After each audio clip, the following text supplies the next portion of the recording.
और असंतोष व्यक्त किया है कई संतों और महात्माओं ने भी, धर्म गुरुओं ने भी।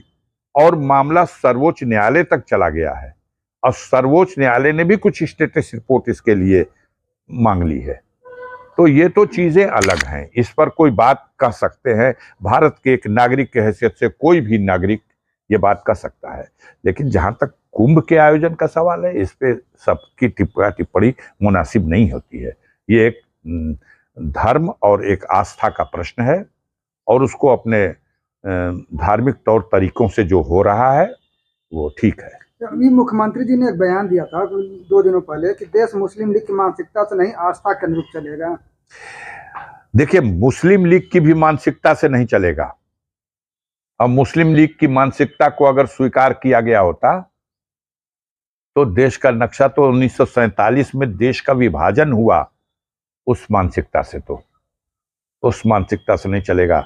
देश जोगी जी की दादागिरी से भी नहीं चलेगा, संविधान से चलेगा। भारत का संविधान हमारे देश का सबसे बड़ा ग्रंथ है, उसी में सबका हित सुरक्षित है जो भारत का नागरिक है।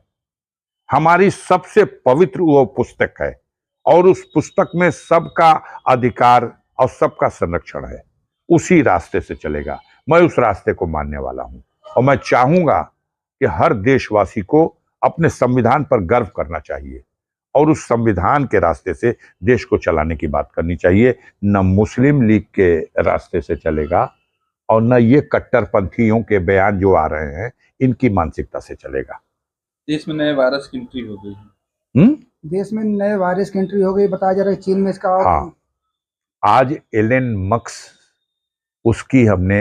मस्क की एक रिपोर्ट देखी जिसमें चिंता व्यक्त की गई है और मुझे अजीब लगा, बहुत चिंतित हूं मैं।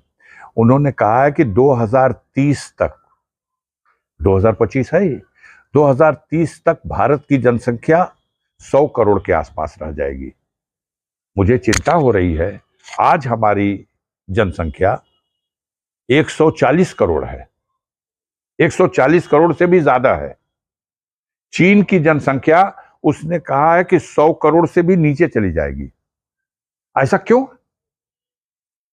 तो जो वायरस की बात चल रही है और जितनी तेजी से नई नई बीमारियां और उसमें लोगों के मरने का जो क्रम है, और दूसरा एक और जिस पर अभी चर्चा नहीं है, लेकिन एलन मस्क एक विश्व स्तर का व्यक्ति है, उसके द्वारा कही गई इस बात में इस ओर इशारा किया गया है कि आने वाले दिनों में हो सकता है लोगों को बच्चा पैदा करने की क्षमता ही खत्म होने जा रही है।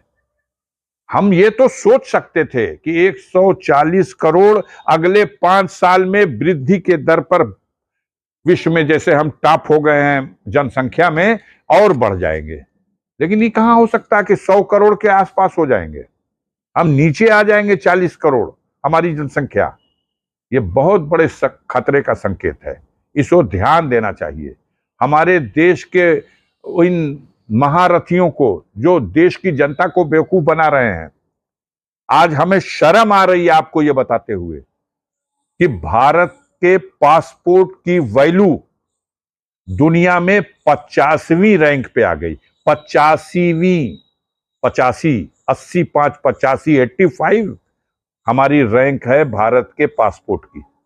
यह शर्म की बात है।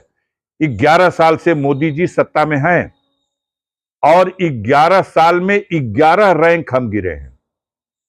2014 में भारत के पासपोर्ट की वैल्यू 74 पर थी और आज 85 पे है।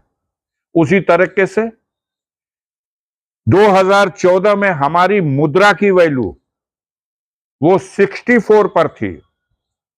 भारत की मुद्रा डॉलर के मुकाबले 64 रुपए का $1 था और आज 85 रुपए का $1, 85 से भी अधिक हो गया, दशमलव कुछ। तो एक तरफ हम विश्व गुरु होने की बात कर रहे हैं, अपना डंका बजाने की बात कर रहे हैं, और एक तरफ तो लग रहा है कि मेरी भद पिट गई, इससे बुरी स्थिति में तो ये भारत कभी था ही नहीं। हम जमीन में धंस चुके हैं। लेकिन झूठ बोल करके और जनता को गुमराह करके हम देश में नफरत का माहौल बना करके और अपना सत्ता का सुख भोग रहे हैं। अपने चहेतों को देश की संपदा लुटा रहे हैं। देश कर्ज के बोझ से दबा जा रहा है। विकास ठप है। सिर्फ नफरत की फिजा है। भाई को भाई से लड़ाओ और मौज करो, राज करो और अपने चहेतों को ठेकेदारी के माध्यम से देश के खजाने को लुटाओ। यह प्रक्रिया चल रही है।